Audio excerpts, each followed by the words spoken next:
Welcome to reality. You're now on the Code of Mind channel. Let's start with one important idea. Tobacco was never just a plant for relaxation or a simple bad habit, the way it is presented today on cigarette packs. For ancient shamans and indigenous tribes, it was something very different. It was an interface, a complex tool used to communicate with other layers of reality. Smoke was considered the language of spirits. It was seen as a special substance, something that exists on the border between worlds, between dense physical matter and the subtle etheric realm. When tobacco is lit, an alchemical process begins. Solid matter transforms into gas, something capable of crossing invisible boundaries. When you inhale the smoke, you are literally breathing in a kind of informational mist. In ancient times, this was used to enter altered states of consciousness, to receive answers, to step into trance-like states where the mind could disconnect from the system settings of that era. It was originally a tool of freedom. But the system is the greatest hacker in history. At some point it realized something important. If access to the interface cannot be banned, it must be taken over. So the sacred tool was turned into a daily routine. A ritual that once happened rarely, consciously, and with intention, was transformed into an automatic act repeated 20 times a day. Instead of connecting you to your spirit, modern tobacco connects you to the terminal of a massive egregor, a collective energy structure. The system rewired the plant for its own purposes. Now when you reach for a cigarette, you are not communicating with spirits anymore. Instead, you are inserting your access card into a system reader.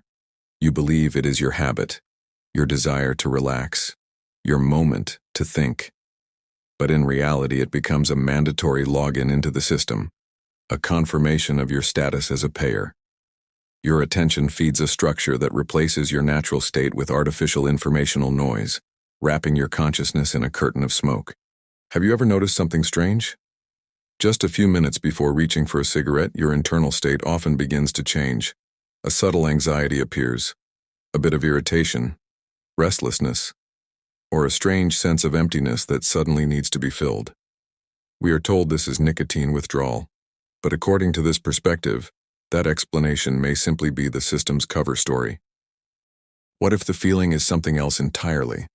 What if it is the hunger of an unseen entity, an astral parasite that attaches to your energetic body the moment you sign the first contract with the Tobacco Egregor? This entity has no physical body of its own, so it uses yours, your lungs, your blood, and most importantly, your nervous system. To it, you are simply a biological relay station, a delivery mechanism for a very specific type of energy. When you take a drag, an act of feeding occurs. At that moment you feel relief, a brief sense of calm. But let's be honest. It's not the tobacco that relaxes you. The calm appears because the parasite receives its portion of energy, sometimes called GAVA, emotional output, and temporarily loosens its grip. The silence you feel is not freedom. It is simply a pause between demands. Like the quiet moment in an interrogation room when the interrogator steps out for a break. The entity is clever. It integrates itself so deeply into your thoughts that you begin to mistake its desires for your own. I need to think. I need a break. I'm about to lose it. But those thoughts might not even be yours. They could simply be signals, commands transmitted through chemistry. In that process, you feed the parasite with your life force, giving away the clarity of your perception. And in return, you receive nothing more than 5 minutes of artificial peace. You become a hostage to an invisible guest that forces you to pay for the right to breathe without anxiety. The Tobacco Egregor is not just a community of smokers. It behaves more like one of the oldest and most powerful energetic corporations on this planet. And its main product is not cigarettes. Its main product is your time. Time is the only currency in this matrix that truly has value. And this structure has built a nearly perfect system for extracting it. Let's look at the simple math the system rarely talks about. An average cigarette takes about 5 to 7 minutes. 1 pack a day equals almost 2 hours of life. Every single day. That means 60 hours per month, and almost an entire month of waking life every year.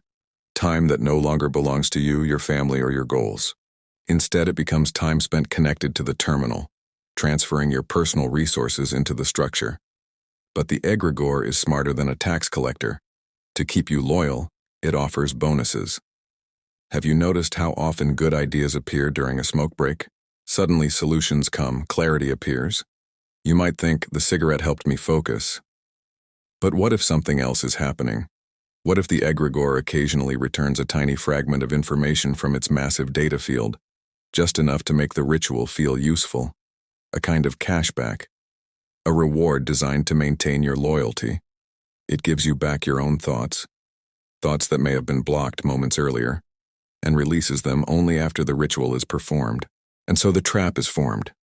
You begin to believe your mind only works properly during the ritual, when in reality, a toll bridge has been installed between you and your own inspiration, and you end up paying life energy for something that was always yours to begin with. Thank you for being with me on this channel. I wish you the best possible branch of reality. Subscribe to the channel. See you in the next video. Take care.